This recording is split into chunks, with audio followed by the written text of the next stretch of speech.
Let's talk to Lord Daniel Finkelstein, Conservative peer. Daniel, very good morning to you. Good morning. Before we get on to the subject of the ICC and what's going on with Benjamin Netanyahu in the Middle East, I mean, energy prices are a massive, massive issue for ordinary people in this country. We had a caller yesterday from Leicester, a woman who was a pensioner, said she's worked 47 years and is now too frightened to actually put her heating on because she's worried it's going to cost her too much money. And it turns out that what Labour said they would do, they haven't done. The energy cap has gone up yet again today to £1,738. People are feeling very betrayed by this government. Look, I think they said a lot of things before the election, which I looked at them at the time and thought, well, I think they'll have great difficulty in delivering them. Yeah. The Conservative Party unfortunately put itself into a position whereby people almost didn't care because they sort of felt that the Conservative Party had run its course, and that allowed the Labour Party to say a lot of things which were quite impractical. You know, for example, that it would finance expansion of public spending out of growth when it turns out they've actually ended up financing it out of tax. And this promise was probably the rashest of them all. I mean, they knew that they were going to embark on a series of environmental policies which would make it very difficult to keep people's energy bills down, and obviously, they also knew what the international situation was with commodity prices. So they were going to put themselves in this position, and they have. This is more serious than for domestic voting than lots of the other issues you raise. Some of the other issues which we're going to go on to are incredibly serious in terms of international politics, and obviously impact families like mine a lot for various niche reasons. But energy prices attacks the incomes of everyone. So I think it will be, and it also impacts upon growth. So it's a very serious problem for the government. And also, isn't it just ridiculous that in the midst of this week that we've had, where 10 to 20,000 farmers turned up in Westminster to demonstrate about the inheritance tax that being imposed upon them, the Express this morning has got a story saying that something like 536 million, which is not dissimilar to the amount of money they're going to raise from farmers because of this tax, is being given to farmers in foreign countries, which people are going to say, well, hang on a minute, you know, why don't you save that money by not giving it to them? I mean, my view is that the amount of money they're going to gain from the farmers is probably overestimated because people will undertake all sorts of efforts to ensure that they end up not having to pay for it, but in the process of it distorting the future of the family farm. So I thought that was... It's one of those things which the Chancellor gets put to by the Treasury, who says, look, this is a tax anomaly, we should definitely do something about it. And the Chancellor accepts the advice without thinking about the politics of it and the impact of it on ordinary farmers. So I think that was also a political error. Yeah, absolutely right. Let's talk about the story that we got you on to talk about initially. The International Criminal Court yesterday issuing arrest warrants for the Israeli Prime Minister Benjamin Netanyahu, a former Defence Minister Yoav Gallant, and Hamas military leader Mohammed Deif for alleged war crimes related to the Gaza war. And of course, I mean, the Hamas individual is a kind of secondary name in the reporting of this, because with some zeal, it seems to me, an awful lot of media outlets have reported that Benjamin Netanyahu is effectively now a war criminal. Well, look, first of all, obviously, issuing a warrant, an arrest order, isn't the same as finding someone guilty of something. Right. So even on the face of it, that would be a sort of overstatement. But the other thing that's... I mean, my attitude to this is pretty similar to Joe Biden's. I'm amazed that the ICC has taken this action. I think it risks undermining itself, which is very significant because the ICC itself is such an important body. I've said is it really? I think it's ridiculed now around the world because of the things that it's done. No, look, in principle, I think having an international criminal court is of great importance. And secondly, and this is really important, Benjamin Netanyahu, despite my strong support for the state of Israel, is not someone whom I personally trust a great deal. I think it is right to examine and question the statements he makes and the things that the Israeli government does under his leadership. And it's very difficult for someone like me, who doesn't have military knowledge, to know whether each individual action the Israeli government takes is militarily justified, and therefore that the death of civilians was required to achieve the objectives.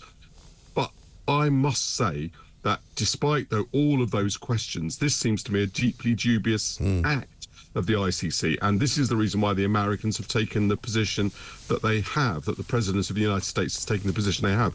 Keir Starmer's put himself into this position because he appointed an Attorney General, knowing very well that that Attorney General would withdraw us from challenging the original ICC prosecutor's decision. So we would then end up at some point, they thought it would be after Christmas, it's turned out to be before it, in precisely the dilemma that they've got, whereby they're now committed, unless they reject the jurisdiction of the ICC, which they've previously been committed to an arrest warrant for a leader of a major ally. And this, I think, is pretty serious. And I think if the Prime Minister had put himself in the position of the American president, we'd be in a stronger position. But this, I think, illustrates as well how weak Keir Starmer is, because he's at the same time as saying he recognises the ICC's position, he recognises that they are in a position to say what they've said, he recognises that Benjamin Netanyahu now does have an arrest warrant over his head, and if he comes to Britain, we will have to arrest him. But at the same time as that, he says Israel has the right to defend itself. Now, you know, somewhere in the middle of that is the truth, isn't it?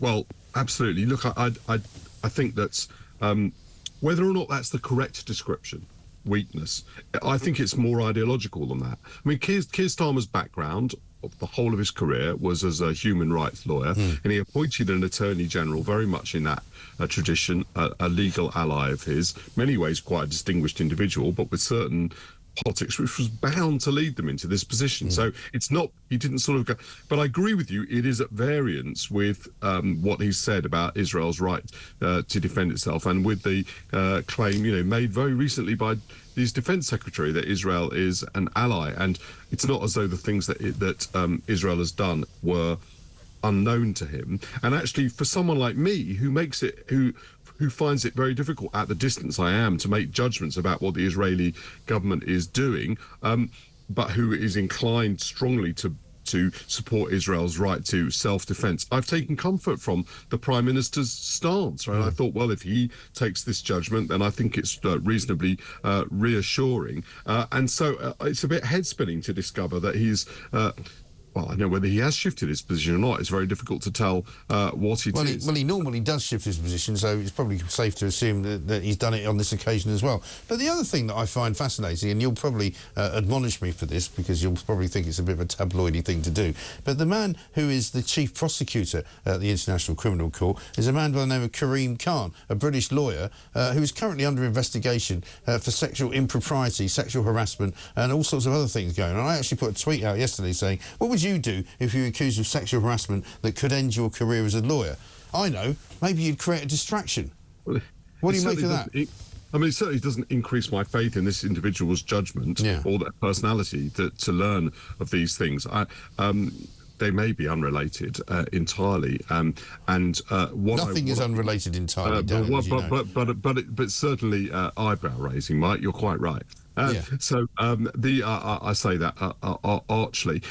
The interesting thing will be to examine what other legal advice he's had, and whether or not this is his own political manoeuvre entirely, as some reports have suggested, or whether it is a broader ICC judgment that they ought to move to this next stage. But diplomatically, it's a massive problem for the government, and I am very surprised they let themselves get into a position whereby they have failed to challenge this at an earlier stage, and now ended up in a position whereby they have to arrest someone that they're simultaneously saying is an ally. And that, by the way, it is possible, incidentally, to criticise the personal activities of Benjamin Netanyahu or of Defence Minister Gallant, and at the same time say that you support Israel and its right to defend itself. That's possible, but it's quite a tightrope act. It really is. Finally, just let me ask you about the situation with Ukraine and Russia. Front page of the Times today has got basically Vladimir Putin saying that Britain is now a legitimate target for whatever it is he wishes it to be, thanks to the fact that Keir Starmer, before coming to the Commons yesterday, had basically agreed for a Storm Shadow missiles to be fired into Russia, British-made, possibly British-operated, we're not really sure. What do you make of that? Well, my understanding is that the issue with these weapons is whether or not UK personnel have to be involved in assisting with the targeting, and that's what then raises this question.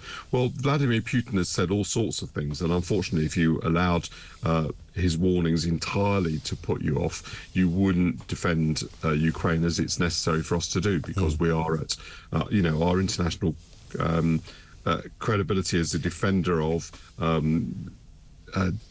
sovereign territory, for example, is definitely under question if we allow Putin to win in Ukraine. So I'm glad that the Prime Minister has taken this. It's a brave thing to do. And it has been long understood that this kind of threat would come back to us if we allowed this, and he's clearly decided that it's proportionate to do it. So I'm glad that he's done it. And you're right, this is a bit of a funny mix of policies that Keir Starmer pursues on all sorts of things, from energy prices to farming, and from Ukraine to Israel. It does seem to dart around from one to another, and I think this is because he's quite conflicted between his own sort of personal instincts, which have often been on the left, and the political position he finds himself in, where he's trying to govern the country from the centre. I think that's right. Lord Daniel Finkelstein.